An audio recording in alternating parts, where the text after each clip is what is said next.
पुणे जिल्ह्यात सुरू असलेल्या मुसळधार पावसामुळे शेतकऱ्यांच्या आशेवरती पाणी फिरलंय। शेतकऱ्यांनी मोठ्या मेहनतीने पिकवलेल्या सोयाबीन पिकांचं नुकसान झालंय। सोयाबीन पावसात भिजून खराब झाल्यानं शेतकऱ्याला मोठा आर्थिक फटका बसलाय। नुकसानग्रस्त शेतातून याचा आढावा घेतला आमचे प्रतिनिधी अमोल दरेकर यांनी।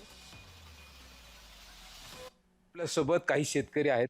खरं तर काय सांगाल, पाऊस सुरू झाला आणि या पावसानं काढलेलं सोयाबीन सुद्धा पाण्यात गेलेलं।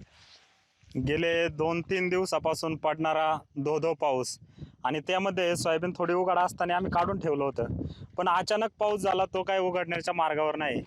आता जर हा पाऊस जर 1-2 दिवस जर अजून जर चालू राहिला तर हे सोयाबीन पूर्ण काळं पडून जाण्याच्याच मार्गावर आहे। त्यानंतर सोयाबीन बरोबर मका असेल, फ्लावर असेल, असे अनेक नगदी पिके खरीपाची जाण्याच्या मार्गावर आहेत। खरं तर या पावसाच्या मुळे जे सोयाबीन खराब झालेलं आहे, शासकीय प्रशासकीय अधिकारी कोणी पंचनामा करण्यासाठी या भागात आलेला आहे का? नाही, कोणीच नाही, शासकीय अधिकारी नाही, कोणीच नाही, पंचनामा अजिबात झालेला नाही, कोणी फिरकलं सुद्धा नाही। आणि ते ॲप सुद्धा खरीपाचं ते पण चालत नाही, ते हे पीक पाणी ॲप, त्याच्यावर पण आम्हाला नोंदी पण घेता येत नाही।